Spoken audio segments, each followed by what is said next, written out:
Hello, this is the Nostalgia Explorer, and I explore the game so you don't have to. Game of plays Blood, no umlaut implied. Let's move on, shall we? Today's story is the story of how these levels are even connected. Actually, there is some way to say how they're connected. This level kind of explains some things. I don't know, actually. The theme of episode 4 just, shifts, it takes a serious turn midway to set up the boss. But okay. So, breeding grounds, that implies we're making something. In this case, I believe it was the fishmen. Why? Because I see this aquarium-like thing here. And I think I've been to one of those where you walk in the aquarium. And there's, the water glass you can see above you. It's really cool. Would recommend. Splish, splash, carawash. And if you really don't have the life leech, here's another one right here, just to make sure you have one. So enjoy that. Shall we demonstrate? Actually, you know what I'll demonstrate on? I know what. So, something I've learned while playing is that I found a much more effective way of dealing with the spider later. But the best way to deal with the mother spider is to just get your napalm and just keep firing away. Plus, it'll just explode everything she's breeding. So, there. Takes one explosive breeder to take some explosive breeding of pain. But I try using the life leech just to see if any enemy is particularly weak to it. Not that I could tell. I mean, it would help me to experiment with it more. Maybe it's one of those things like a Duke Nukem 3D where the freeze thrower didn't really have too much of an insane use until that one enemy in episode 4 came up.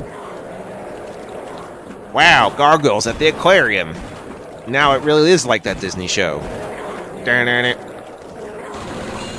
That's going to be annoying forever and ever. Always make sure to kill the innocents in case they drop stuff that you might actually want. And I don't just mean health. I believe one has been known to drop a key, and that's especially necessary.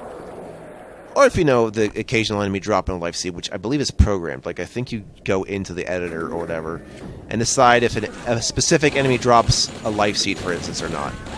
Which is really helpful, as you might imagine. Oh my god, they spoke in unison. They are the voice of Legion. Oh, brother. Here comes my remote bomb. Actually, yeah, a lot of explosives. So I guess you could keep throwing dynamite at her too, if you wanted to. I suppose. Get my spray or the spray can. You know what? That's a thought. Throwing the spray can secondary at the mother spider. Maybe if I don't have any other kind of weapon, that's probably what I would end up doing. Also, try dealing with a gargoyle without Tesla and tell me how that goes. I have seen things that no one has ever seen. Stay tuned, kiddies, for the mother spider. Thought you had life insurance. Looks like you need death insurance.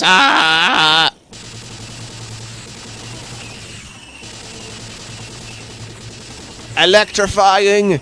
Come on. Burning. Actually, you know what? I couldn't have used that strategy because I don't have the napalm yet. So I really am just fucking improvising. Oh no. Oh no.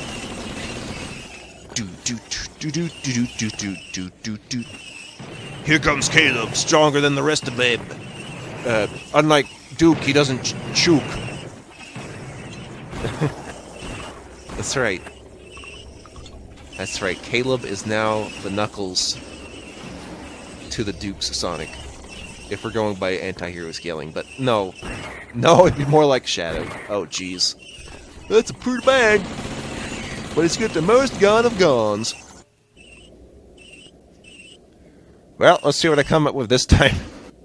I barely remember. I just remember how the level layout works, not exactly what I did. It's kind of like the difference between memorizing the general feeling and understanding basic knowledge and putting logic back together than specific details. I don't remember specific details all the time. It doesn't really help me. Unless it's a spatial thing, then I somehow remember it unconsciously. It's really good.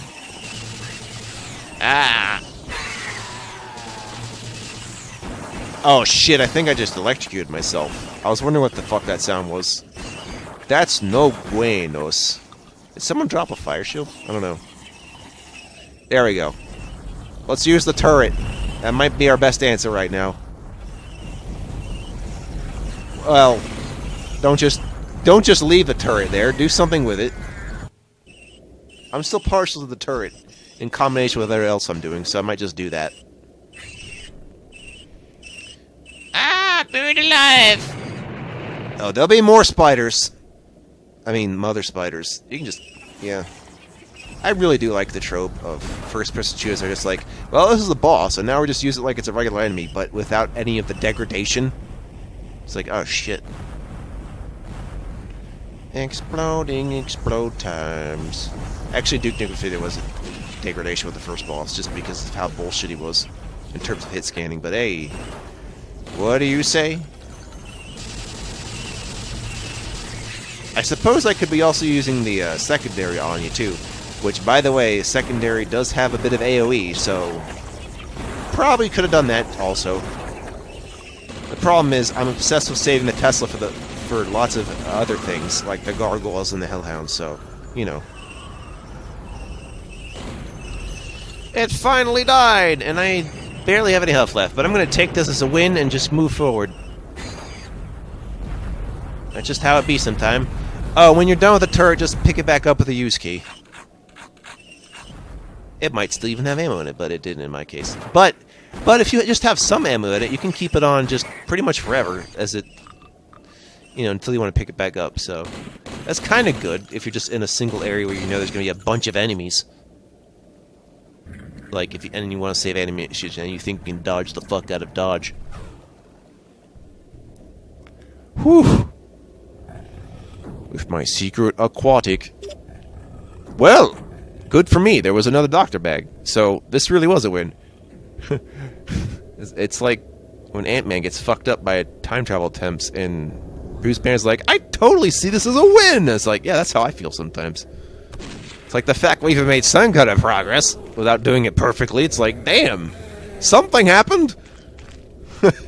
You know, it wasn't a big fat nothing. It was like, That's the sign of a good scientist, is someone just happy that something different happened. It's like, yay, finally, is this reproducible? And then you keep going. But how much is too irreproducible? I don't know. All I know is that individual proof can be as flawed as... I mean, peer review proof can be as flawed as individual proof. There's just less of a chance. You know, the infallible, what's wall offable, burning my face offable. I swear, the way he was talking, it was like, I'd said it, and then when I stopped saying it, you could still hear my voice from far away. As if it was like an event on the map, instead of being tied to my character. Oh no, more gargoyles. Oh man, they don't know me by now. I got this shit under lock and key. I'll tell you right now, I already did the rest of episode 4 before this commentary, and I did pretty damn good. It's only in the early game that things are shitty, but that's alright. That's to be expected. Even better in episode 3, oddly enough. And that shit could have kicked my ass.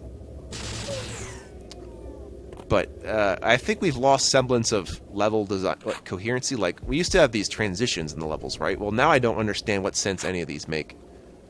That's okay, though.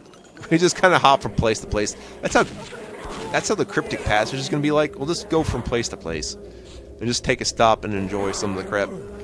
Hope for some new textures or something and new jokes, but yeah. The thing with build engine models is that tend to reuse the voice clips, so you're just like, oh, it's this line again. I wonder why it's being used, you know? Kind of just as another function of the gameplay rather than just a unique thing someone would say. I hope no one does that with my voice. It's like, later in my life when I die, it's like, okay, I'm going to phonetically say everything I can possible so you can use it as, you know, conversation at any given possible time. Use the AI to generate commentary based on my phonetics I've supplied and be like, well, I guess my job here is done. I don't need to do shit. I don't need to say anything, just keep writing. Writing. Alright, so this And I have surreptitiously discovered, not really discovered, but I checked, and you can just put a couple flares in the fat guy, and it's fine. You know, he's good processed meat, you might say. Deluxe Special! Yeah, I'll have the number 5. Man, I missed the Duke Burger level already. That's okay. At least there's no dog meat we have to worry about, except for the ones we create ourselves. What does Build Engine have against dogs? Well, the real answer to that is dogs make a better enemy than cats. At least in terms of the context of which they're supplied. Like, dogs would act as part of an army. What do you think cats would do? Unless they were feeling particularly joyous, like, they're more chaotic. I think they just fuck shit up and then just leave.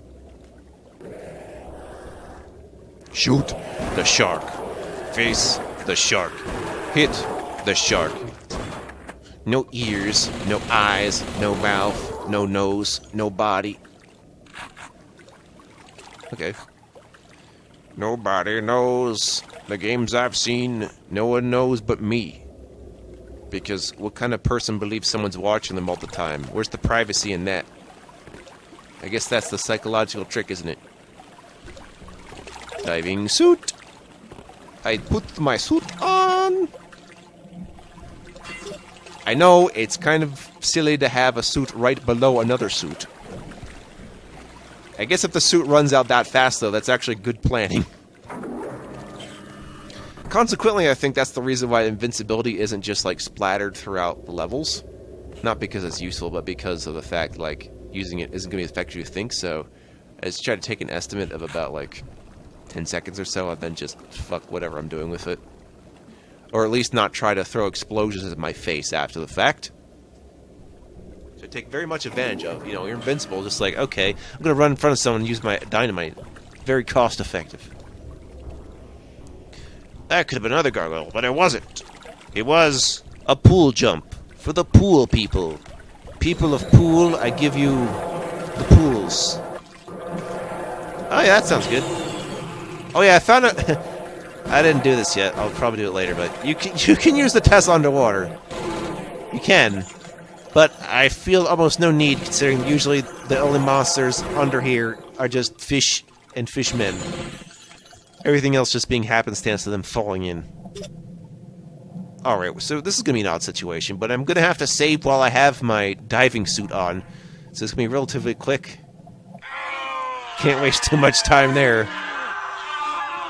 I even start out the next level underwater also, so we're just going to really have to, like, bite the bullet and just, like, take some oxygen loss. See you next time when I don't get the bends.